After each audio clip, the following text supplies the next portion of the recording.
When you license Windows Server 2019, you have to choose a servicing channel.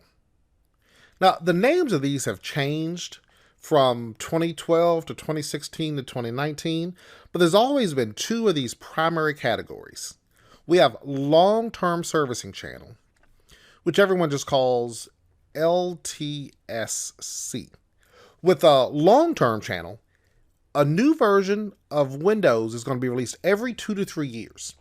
You are entitled to 5 years of mainstream support, and you can purchase 5 years of extended support. So what this really means is Microsoft will tell you, you ultimately get 10 years with this.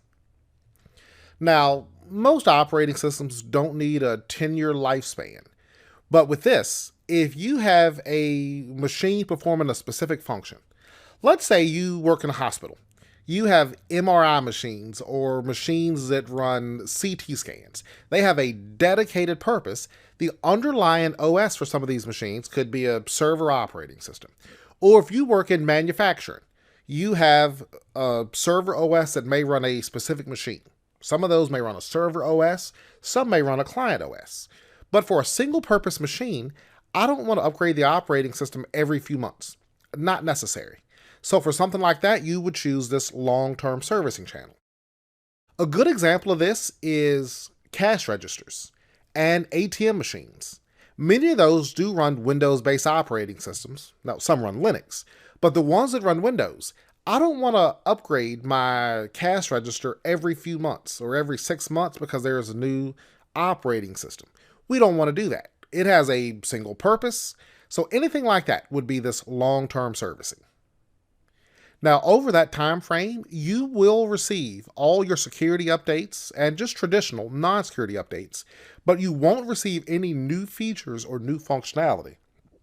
So if you license this today and next year Microsoft comes out with some new feature, that feature is not going to be available on that operating system if it's on the long-term servicing.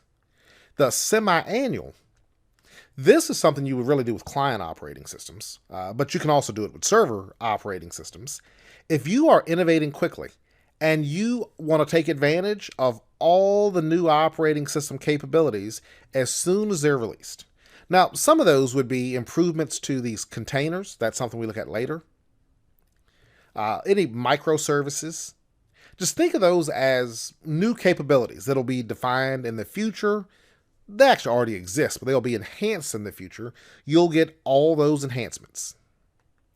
Now, typically, twice a year, you actually will get new releases for anything in the semi-annual, usually in the spring and fall. This is very closely associated with Windows 10. Like if you've seen the different versions of Windows 10, server OSs have those same versions. So that's an option.